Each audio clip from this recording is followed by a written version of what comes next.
Last year, dispatches revealed a message of hatred and intolerance in some of Britain's most mainstream mosques. We Muslims have been ordered to do brainwashing. An ideology with its roots in Saudi Arabia. The pinnacle, the crest, the summit of Islam is jihad.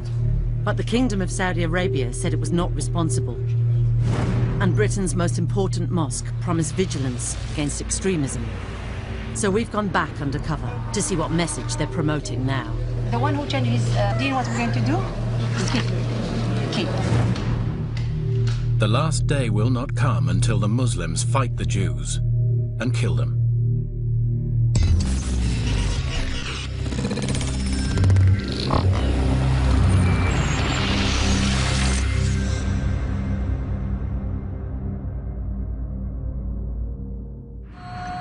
Our reporter, a Muslim herself, is going undercover in the most important and influential mosque in the country. London's Central Mosque, an Islamic cultural centre, usually known as Regent's Park Mosque, says it promotes tolerance and interfaith. We featured it in last year's dispatches, and the mosque promised to crack down on anyone promoting extremism on its premises. So she's going back to find out if they've been true to their word.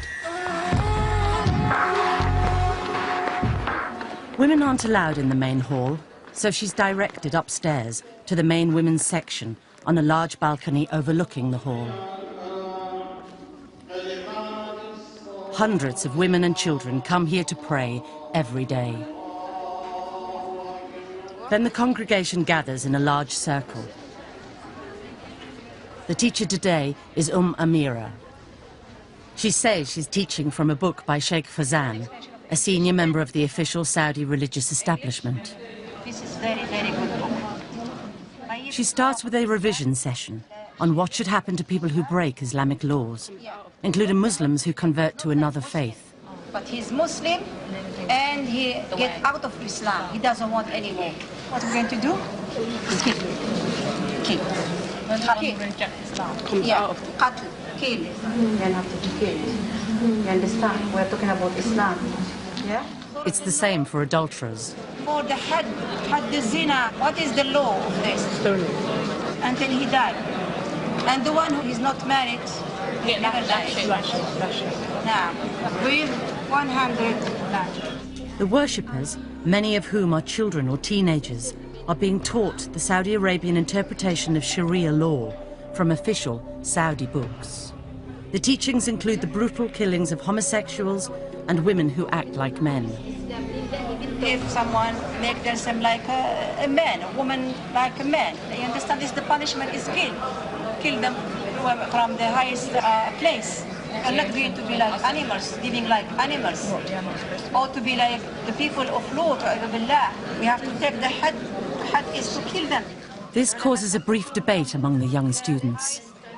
One girl says they should also be stoned. With the punishment of, throw them from the highest point and then stone them. Another student says the punishment is approved by the Quran. Then we reduced him to the lowest of the low. So if you throw someone up a mountain, you are reducing him to the lowest of the low because they're falling off from a high place. In fact, punishments like throwing homosexuals from a mountain are nowhere mentioned in the Quran. It's a hardline interpretation taught in Saudi Arabia. Amira condemns terrorism and says these punishments will only be carried out in a future Islamic state under a Muslim leader, not in present-day Britain. حتى ما نقول احنا راح نبدا نقتل في الناس لا هذا لازم يكون امير مسلمين ولما جيش المسلمين يقوى ويكونوا يحاربوا حتى الاسلام كله يعمل. This fundamentalist interpretation of Islam is being taught in Britain's most important and supposedly moderate mosque. Our reporter finds out where Amira has been trained. She says she's just finished 3 years of study at Medina Mosque in Saudi Arabia. It's the second most holy mosque in Islam, and its imams teach Muslims an interpretation of the faith known to some as Wahhabism. Amira teaches what she says is an important principle in Islam. A Muslim must hate as well as love. It's not enough that you worship Allah, we have to also, in our heart, hate what Allah subhanahu wa ta'ala please to Allah and la qut Allah subhanahu wa ta'ala. This is what She says this principle relates to living with non-Muslims. hate what displeases to Allah, especially when living with this country with that's non-Muslim. And asks a worshipper to read out a verse from the Quran, Stand up and read, please. Stand up. which she says is about relations between Muslims and non-Muslims. Verily, we are free from you, and whatever you worship besides Allah, we have rejected you, and there has appeared between us and you hostility and hatred forever until you believe in Allah alone. Amira says it means Muslims must separate from non-Muslims. You understand, sister? The Islam is التبرؤ من الشرك. من الشرك وأهله, the people who do the shirk. Any questions? After the lesson, our reporter approaches Amira to ask her to clarify her teaching. You know, when we talked about the love and enmity for Allah, how do we apply that? How as a Muslim do I apply that? Yeah. Muslims should show good manners to non-Muslims and can try to convert them to Islam, but cannot befriend them. She uses the Arabic term kafir, meaning disbeliever or infidel. To be good friend, give them all about our secret, you know. Understand? You have to be friend with them. That is not allowed. Because the wala is only to Muslim, not to the kafir. Amira says she's learned this doctrine of separatism in Saudi Arabia, whose clerics preach a brand of Islam often called Wahhabism. Wahhabism is opposed to the diverse and tolerant traditions of classical Islam, according to moderate British Muslims like Sheikh Musa Admani, an imam who's advised the government on Islam. The Saudi Wahhabi worldview is very narrow. It's extremely intolerant. This extreme intolerance comes out of seeing non-Muslims as basically non-human. Intolerance, hatred, dislike, this is not Islamic teaching at all. Separating from disbelievers is the official theology of the Saudi state, according to Saudi academic Professor Madawi al-Rashid. The Saudi religious scholars adopt a very strict and radical interpretation of the status of a Muslim minority in a non-Muslim society. A true Muslim should not associate with infidels. So you are physically here, but mentally, socially, religiously, you belong elsewhere. Now we've found this message of segregation being taught at the most important mosque in the country. It's visited by world leaders and even has its own interfaith department, which organises visits from government, the civil service, representatives of other religions, and thousands of British schoolchildren a year. The mosque says the aim of these visits is to promote understanding and respect between the communities. Our reporter is filming as some of the interfaith groups are brought into the women's area. So this is what we have in our heart. It's just on this occasion, Amira meets them. God, let me know how to reach you, the right way. On another occasion, a group of non-Muslims is invited to sit down with the circle. The preacher promotes Islam to them, but talks politely about other religions too. And the message, the Quran, came to confirm the truth in the previous scriptures. But as soon as the interfaith group leaves, the same preacher's tone changes completely. She now says Christian teachings are vile. And we feel nothing sometimes going past the church. We don't look at it in disgust and think, subhanAllah, what are these people doing in there? What they say with their tongues is so vile and disgusting. It's an abomination. Like the other preachers in the circle, she says she's teaching from the works of the Saudi scholars. In this case, Sheikh bin Baz, a former Grand Mufti of the kingdom. The teachings include that a Muslim cannot be tolerant of other religions. He shouldn't just be indifferent and say things like, you go to church, you know, I go to the mosque, let's all stay together like one big happy family and all be united as humanity. This is false, this does not work, this concept is a lie, it's fake, and it's a farce. The circle preaches for 8 hours a day on Saturdays and Sundays. Any woman who goes there to pray is likely to hear their preaching. Our reporter is told the circle was set up years ago by Amira, but while she's been in Saudi Arabia, it's been run by this woman, Salim. She too preaches Saudi teachings. She says she's met a Muslim woman who is too friendly to non-Muslims. When she sees a kafir woman, big smile. When she turns around, she sees me there. Yeah. It's part of Islam, of the aqeedah, of the correct belief, that you love those who love Allah, and that you hate those who hate Allah. Okay? Although the preachers say Muslims should act well with non-Muslims, in private they were often disparaging about their ways and beliefs. In 2 months at the mosque, we only recorded one incident of dissent. A worshipper sitting in the audience objects to the teachings on disbelievers, saying Islam encourages Muslims to mix with others. There is an ayah of the Quran which says, you know, we made of you peoples, different shu'ub, to know one another. And if you communicate with the other and you show the beauty of Islam, then, you know, then maybe people could come into Islam. The preacher qualifies her statements a little. It doesn't mean that we should oppress them. It doesn't mean that we don't give the right. It doesn't mean that we don't help them. Okay? But then returns to the main theme. But it doesn't mean as well that we should befriend them. Regent's Park Mosque was set up 60 years ago to represent British Muslims to the government. It says its role is to help Muslims integrate into British society. The Women's Circle does preach against terrorism and doesn't incite Muslims to break British laws. But far from preaching integration, Salim says Muslims cannot take British citizenship. Their loyalty is to Allah. There are some conditions that can take you into the kufr, to take the British citizenship. Whether you like it or not, for these people you are selling your religion for. It's a very serious thing. It's not allowed to give allegiance to other than Allah. And another preacher says Muslims shouldn't live in Britain at all.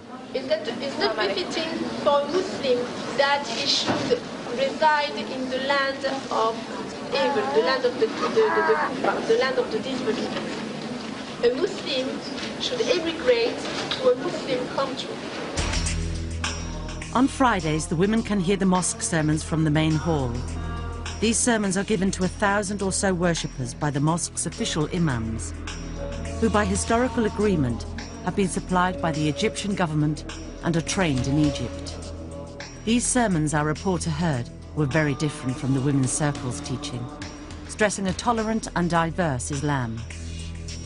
But our reporter has found that upstairs, British women are being constantly exposed to hardline Saudi teachings.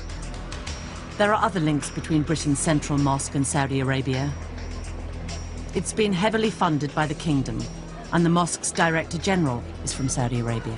Dr. Ahmed Al-Dubayan is the public face of the mosque and in overall control. I would like really to express our prayers, our condolences also. After the 7th July bombings, he held a press conference there to condemn terrorism. And it is not accepted by the Muslim community. It's not accepted also by all means by the Islam itself as a faith and as a religion. Dr. Al-Dubayan is not an imam, he's a Saudi diplomat. He's Islamic Affairs Attaché to the Saudi Embassy in London and has full diplomatic immunity. Dr. Al-Dubayan told us that some of the preachers, including Amira, were unknown to him. He said Salim had requested permission to be an authorized teacher at the mosque, but had been refused, as she did not supply references and written information about her teachings and views.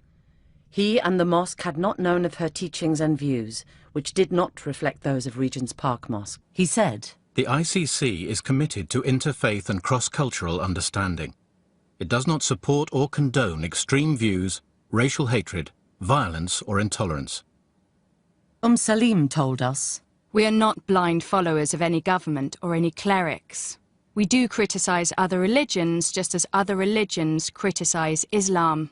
However, this does not mean that we show intolerance, aggression or violence to people of different faiths. And we have often emphasized that the Muslim's attitude towards his or her non-Muslim counterpart is one of fairness, compassion and tolerance.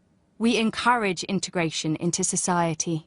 She said the comments that Muslims could not take British citizenship were erroneous and apologized for them. She said, "Whilst it is recommended for a Muslim to migrate to a Muslim country, it is not obligatory." In last year's dispatches, we found the mosque's official bookshop was selling a number of speeches by preachers promoting hatred and intolerance. كافر يا لطيف. The worst word that can ever be written. Dr. Al-Dubayan told us the bookshop was independently run by a company called Dar al Salam International Publications, a British company with links to Saudi Arabia. But he said he was seriously concerned and said that the DVDs had been removed immediately, pending an investigation. And he called on all British Muslim organisations to be vigilant about the message being spread on their premises, either during talks or on recorded DVDs. So our reporter went back to the bookshop and went to the same shelves to see if he had been as good as his word. But despite his promises, she found they're still selling the speeches of exactly the same preachers we identified last year. They're still selling DVDs of Murtaza Khan, a British school teacher and preacher. In this one, he attacks the Western idea that women can be independent from men. The mental capacity of this society teaches you, I'm a woman in my own right. I can get my own job, I can get my own funding, I can get my own welfare, I can get my own flat, I can get my own home, I can get my own state benefit. I don't need you in my life. What is that? Deception of the devil. And says men should control them. A man is stronger than women, but men today don't know how to take care of their families. That's why their women walk loose, their women speak loose. And that's their evil society, that Muslim society has become like that today. And they're still selling DVDs of Sheikh Faiz, who was trained to preach in a Saudi religious university, condemning disbelievers. The kafar are kafar. Who cares what they do? They do the most evil, filthy things. The disbelievers, the evil, wicked, mischievous people. Balak, you can see the evil in that face. Do not mix with people who do not prostrate to the oneness of Allah Ta'ala, who do not prostrate to the Almighty Lord. Keep far away from people like that. Last year we found DVDs of him calling Jews pigs who would be killed at the end of the world. In this new one from the bookshop, he is still condemning Jewish beliefs and Jews themselves. The leader of pride or arrogance are no other than the Jews. Wallahi, they got the most extreme racial pride in them. An abominated, filthy, disgusting, gross belief. Their time will come, like every other evil person's time will come. And they're selling more speeches by Sheikh Khalid Yassin, who learned Arabic in Saudi Arabia. In some of the DVDs we found, he says Muslims could have a constructive relationship with non-Muslims. But in this DVD, he praises the Sharia law practiced in Saudi Arabia, saying he's witnessed public beheadings there. When you enter Saudi Arabia, everybody knows how everything goes. They're the only ones that have the power and who have the audacity and who have the principle to continue punishing the people as Allah subhanahu wa ta'ala say punish them. At least I say we Muslims should have that kind of power all over the world. And that people can see people without hands. People can see in the public heads rolled down the street. People got their hands and feet from opposite sides chopped off and they see them crucified. They see people get punished. They see people get put up against a pole and see them get lashed in the public. They see it. And because they see that, that acts as a deterrent for them because they think about that. They say, oh, I don't want that to happen to me. Sheikh Yassin told us his comments should be considered in context. He said he did not support or promote Saudi Arabian government policy or religious rhetoric, and said capital punishments are carried out by many states and governments. He said, that lecture was aimed at reforming the Muslim people, the Muslim society and the Muslim world, to be adjudicated by the sovereign Islamic State, when one exists. Dar es Salaam International Publications told us the bookshop sells a wide range of material which they do not necessarily agree with. They said, we try to represent a variety of opinions through the products we sell, in order to spread peace, respect, tolerance and understanding. We were unable to contact Murtaza Khan. However, last year he told dispatchers, My discourses have never been delivered with the intent to malign any individual group or race. They are delivered to inspire Muslims to better themselves and then to play a positive role for their own and wider community in Britain. Dr. Al-Dubayan reiterated that the bookshop was run by an independent company. He said, "Despite having no control over the bookshop, we met with those running the bookshop after your program was broadcast. We made it clear that it was not acceptable for the bookshop to stock materials containing extremist views, as we consider these materials to be offensive and contrary to the aims of the ICC. We were assured all offending material had been removed and systems put in place to prevent this reoccurring." Dr. Ghayasuddin Siddiqui founded the Muslim Parliament in Britain and is director of the Muslim Institute, Britain's oldest Islamic think tank. He says the mosque's bookshop has previously been caught selling radical books as well as DVDs. Whenever such books are found, I mean, the only explanation from the administration has been that it's not part of us. But, you have no compulsion to having that bookshop, close it down. But this story goes on and on. They continue to sell books which are promoting basically Saudi Wahhabi ideology. As long as the Islamic Culture Center in Regent's Park remains in the hands of Saudis, there will never be a unity among Muslims in Britain. Next, we investigate claims that the Saudi Arabian state is involved in spreading a message of intolerance and segregation.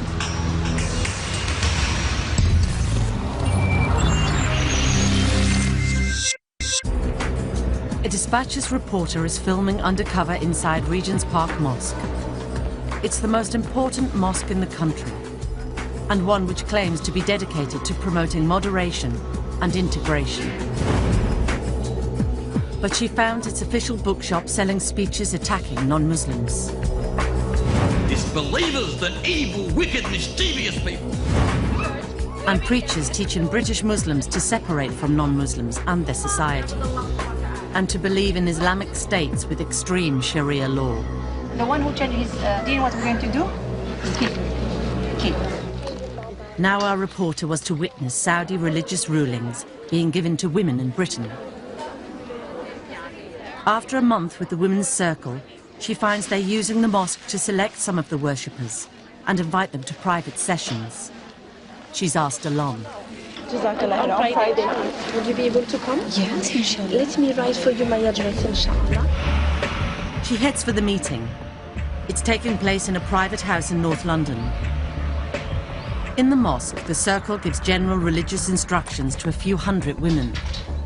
But here, they're told by a senior member of the circle that they can get individual religious rulings from the Regent's Park Mosque preacher, Salim, which will directly affect their own lives.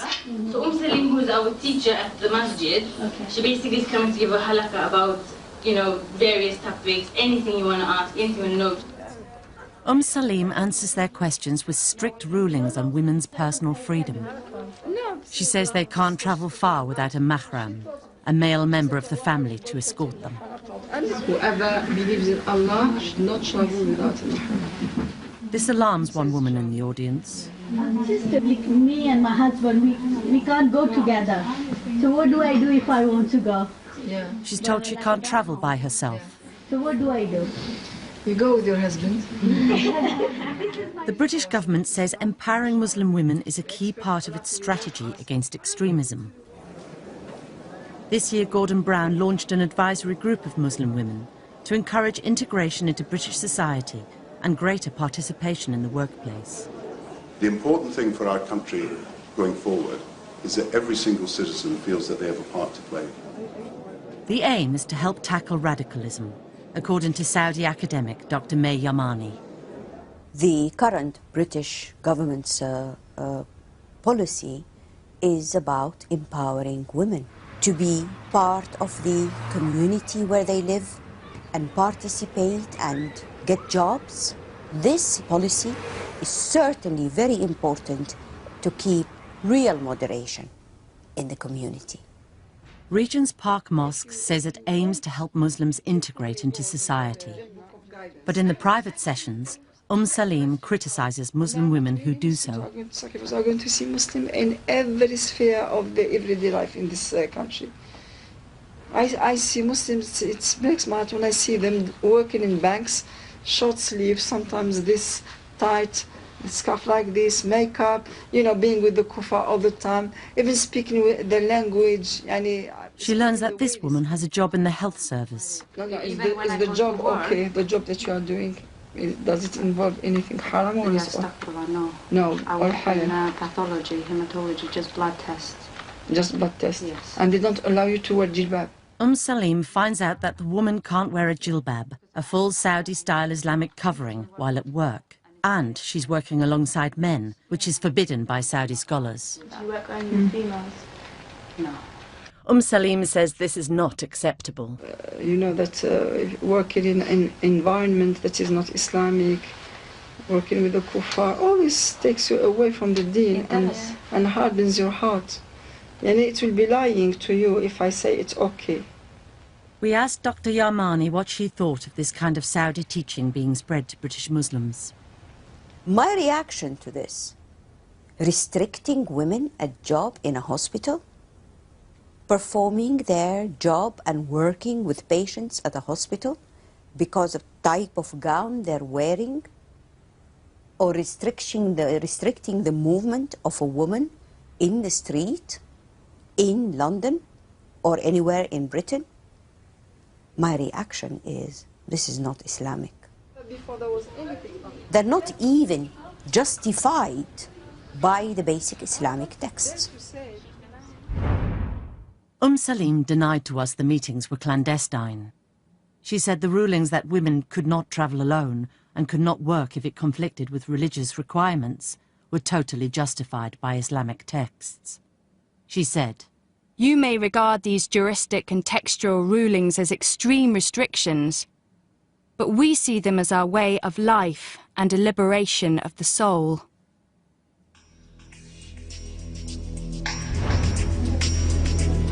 Saudi teachings on women's freedom are also being spread in Regent's Park Mosque's official bookshop. They're selling the religious rulings known as fatwas of the top official Saudi scholars, such as Sheikh bin Baz, the former Grand Mufti. The rulings say women are mentally inferior. Men are superior to women in general. And restrict their right to work or travel on their own. When women go to work in the workplace of men, it is in clear opposition to the texts of the Sharia that order the women to remain in their houses and fulfill the type of work upon which Allah has fashioned her nature. And it tells fathers they can marry their daughters off before they reach puberty without their permission. Last year, dispatches showed how Saudi religious rulings like these were being spread throughout major mosques in Britain. The Saudi Arabian government told us it was not involved in spreading a fundamentalist message and said, "There is no such thing as a Saudi Arabian religious establishment." So we asked the experts. There are people in Saudi Arabia, especially at the level of government, who deny that there is such a thing as a Saudi religious establishment. But this is an absolute myth.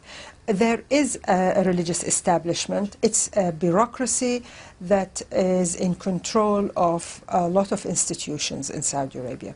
The Wahhabi religious establishment are constantly indulged as the co-rulers of the Saudi government. They control some of the most important levers of power.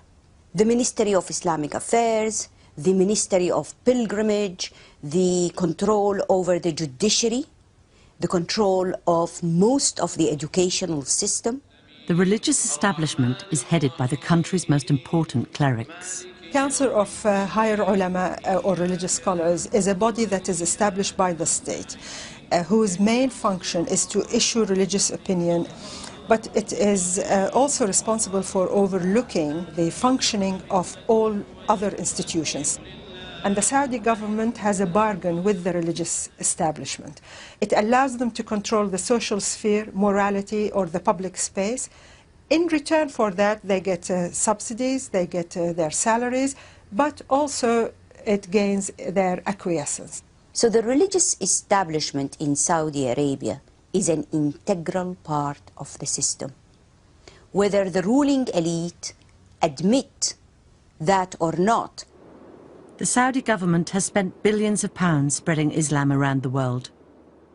During the reign of the late King Fahd, only from the 70s to the mid-80s, King Fahd has spent $75 billion funding schools, madrasas, mosques, charities throughout the world.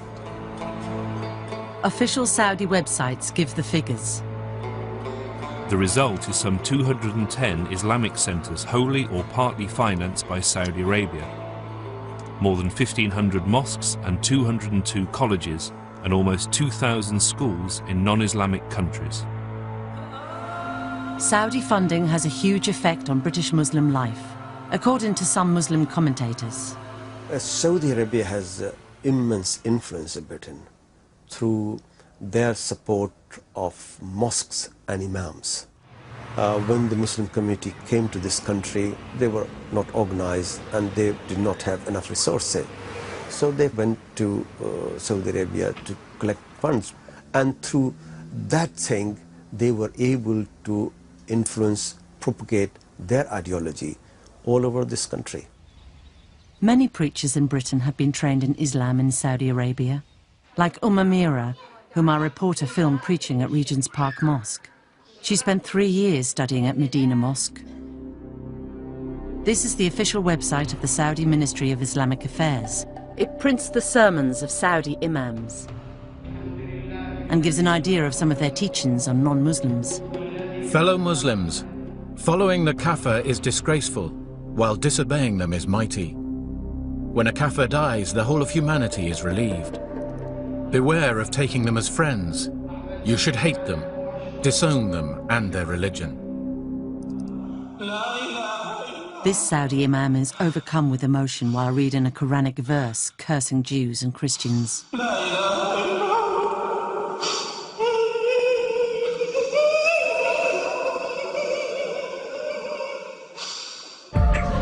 Saudi books with the same message of segregation continue to be widely available in Britain, such as these official fatwas sold in Regent's Park Mosque bookshop. The enemies of Allah are the disbelievers.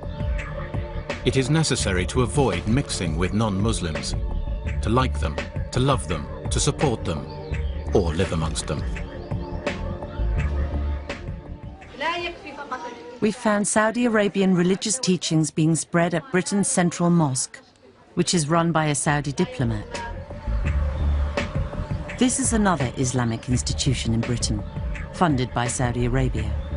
The King Fahd Academy in West London is an independent day school for 500 Muslim children, run under the support and supervision of the Saudi Embassy. Dr. Al Dubayan, the head of Regent's Park Mosque, sits on the board of trustees.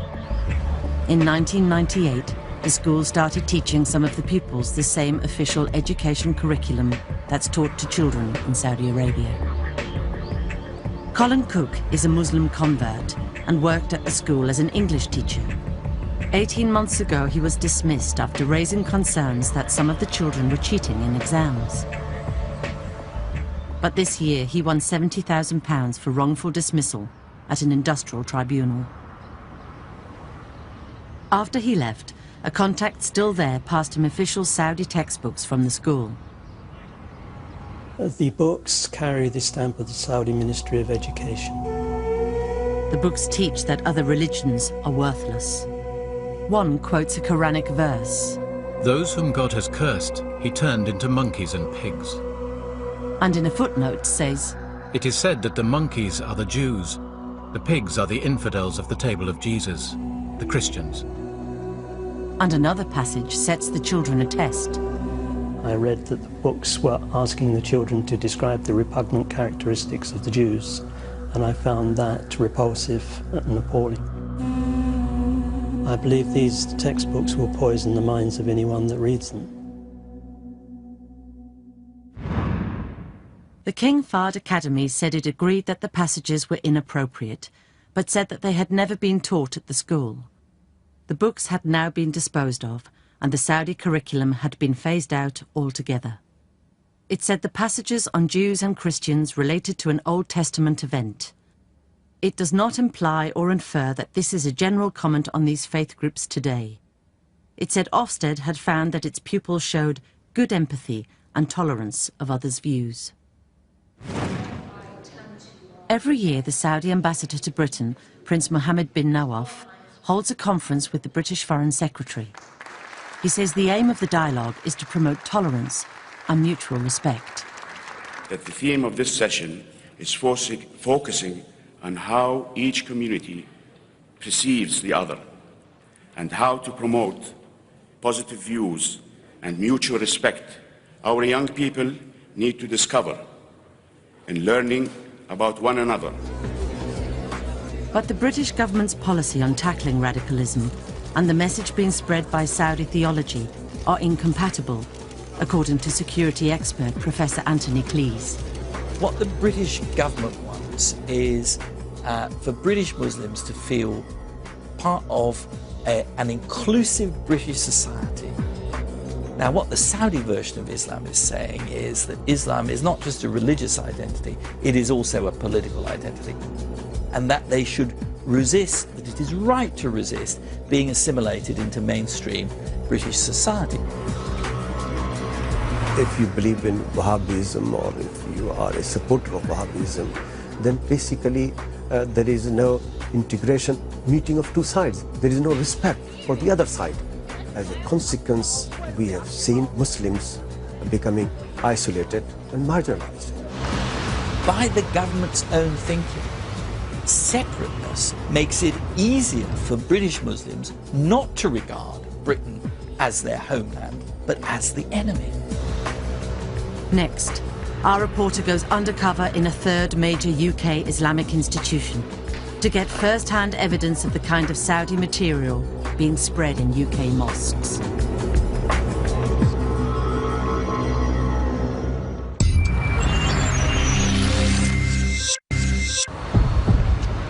A Dispatches reporter is filming undercover, investigating major Islamic institutions in Britain with strong links to Saudi Arabia. She found preachers in Britain's most important mosque promoting extreme Sharia law. Someone make themselves like a man, a woman like a man. You understand? This the punishment is kill them. And selling DVDs with a hardline message. People can see in the public, you understand, people got their hands and feet from opposite sides chopped off, and they see them crucified. And we showed a British school run under the supervision of the Saudi embassy, which imported books condemning other religions. I believe these textbooks will poison the minds of anyone that reads them. Now our investigation turned to a third major Islamic institution in Britain. This is the UK headquarters of the Muslim World League and the World Assembly of Muslim Youth. They're worldwide charities and run a 5-storey complex of offices, a mosque, and prayer rooms in the heart of London's West End. Although their headquarters are in Saudi Arabia, they say they are independent of the Saudi government. They say they give out Islamic literature promoting coexistence and moderation between cultures. So our reporter is going undercover to find out. They run weekend Quran courses, and she gets a place. The lessons are run by this imam. The charities say they give out Islamic literature. So after the lesson, our reporter asks for some. She says friends of hers are setting up a mosque and Islamic school. He says they do give out books on Islam.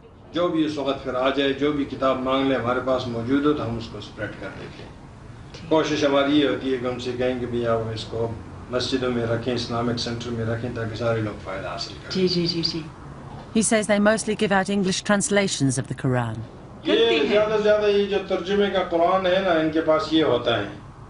English translated Quran. She asks where the books are coming from. ये क्या Saudi से सब आती हैं? जी, He says they come from the headquarters of the two charities in Saudi Arabia and a third source. Ministry of Islamic Affairs. The main sources in three sources. The charities based here claim to be independent of the Saudi government. But the Saudi Ministry of Islamic Affairs is using them to send books to Britain. And this official Ministry of Islamic Affairs website says the Muslim World League operates under its supervision. The two charities were set up specifically to spread the Saudi version of Islam worldwide, according to many moderate Muslim observers. They are massive organizations. They are global organizations backed by so many Saudi clerics and enormous funding. They will organize conferences, fund centers and mosques, provide literature, free literature for distribution. And of course, it's all funded, organized by these two groups. Our reporter gets an appointment with the director of the London offices of the Muslim World League. She tells him friends of hers are setting up a mosque and school. And he agrees she can take some books, which are kept in a locked basement.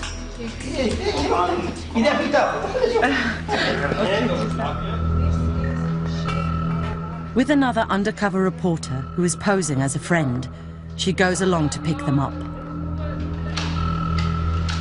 The imam unlocks the basement.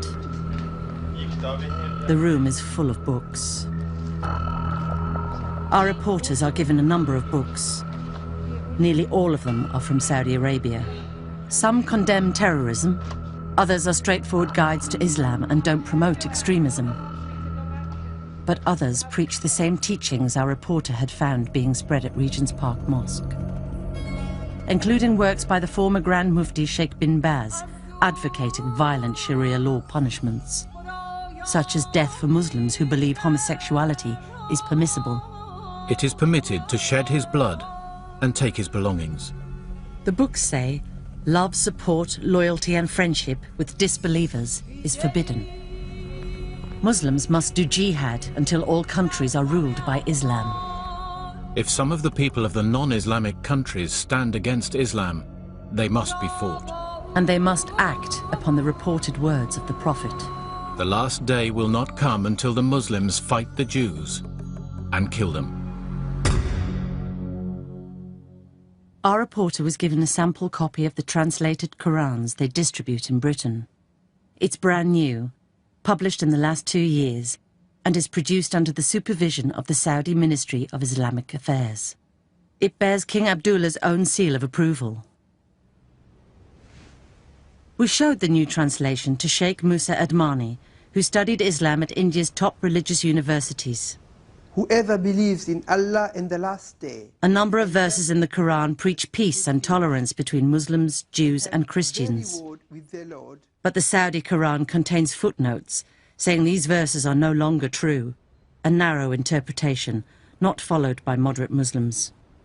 These scholars from Saudi Arabia are saying that it has been abrogated, it's been cancelled, it does no longer apply, because it doesn't fit in well with the ideology of segregation. Another footnote explicitly preaches segregation. This indicates that a Muslim should not stay in a non-Muslim country. Now, it's interesting. He's translating the Quran. Okay. The verse does not say anything about living Muslim, non-Muslim land. Here, they're trying to use the credibility of the Quran to push their own idea in selected areas. The underlying motive here is to find a way of continuously implanting this permanent wedge between the wider British society and the younger Muslim living in Britain. He says King Abdullah's new translation has removed some objectionable material from previous Saudi versions. Made a bit of improvement, but it's not good enough. The Muslim World League told us some of the books we quoted from had been donated to them 10 years ago, assessed, considered not suitable for distribution, and left in the basement. With regards to the translation of the Quran, it said, "No translation is perfect, and not every interpretation is agreed. You have managed to find a few footnotes which you dislike, and which most readers probably do not even bother to read." It said any allegation that it is promoting a theology of intolerance, separatism and extremism was offensive and entirely untrue. The Royal Embassy of Saudi Arabia told us that the King Fahd Academy, the Muslim World League and the Islamic Cultural Centre and Central Mosque were not part of the Saudi Arabian government or its instruments. It said, "The Saudi Arabian government does not advocate or support the bigoted beliefs of extremists, and there is no such organisation as the Saudi Arabian religious establishment." It said Saudi Arabia promotes tolerance and mutual understanding and is at the forefront of international campaigns to stamp out and rehabilitate extremists. The British government says Saudi Arabia is its partner in tackling extremism, but critics say it's turned a blind eye to the importation of Wahhabism for years. Dennis McShane was a Foreign Office Minister from 2002 to 2005 and became worried at the government's attitude to radical Saudi teaching. The British establishment, in my judgment, in the sense of Whitehall, senior ministers, refused to look at the penetration of Wahhabism into schools, into mosques. The ideology of what Wahhabism promotes is deeply inimical and dangerous to British values, but at the other level, this was a huge source of revenue for British companies, British state, British people, and that stopped, I think, any robust criticism of the Saudis. We were not firm enough in saying you should not export Wahhabism. He says the 7th of July bombings have been a wake-up call to ministers, but the government still doesn't take a strong enough line with Saudi Arabia. Clearly, Britain is a big trading state with an important defence industry, needs a relationship with Saudi Arabia, but we have to say quite clearly you can't export anti-Jewish, anti-democratic, anti-Western, anti-rule of law, homophobic, anti-women ideology dressed up as a religion. That is not acceptable. The British government told us, "We have put in place robust legislation to combat incitement to religious hatred, violence and terrorism. All individuals and organisations based in the UK are subject to this legislation, regardless of the provenance of their funding or connections to third countries, Saudi or otherwise." The petrodollar money coming from Saudi Arabia has basically distorted the growth and development of Muslim community in Britain. That's what I accuse them of. It's a distortion of Islam itself. The abuse and misuse of this great faith of mine, and not only mine, but of my children as well. To think, as I believe our government thinks, that it makes ideological sense to play patsy with the Saudis is folly of the first order of magnitude. We will be paying for it a vast amount in the years to come. It comes to pass that we find the Nasara, the Yahud, America, the UK, France, Germany, they have come against the religion of Al-Islam. Why give up your deen and your long legacy of Al-Islam to please someone who is enemy to me? Abu Usama is an American convert and a very popular speaker at Green Lane. He preaches against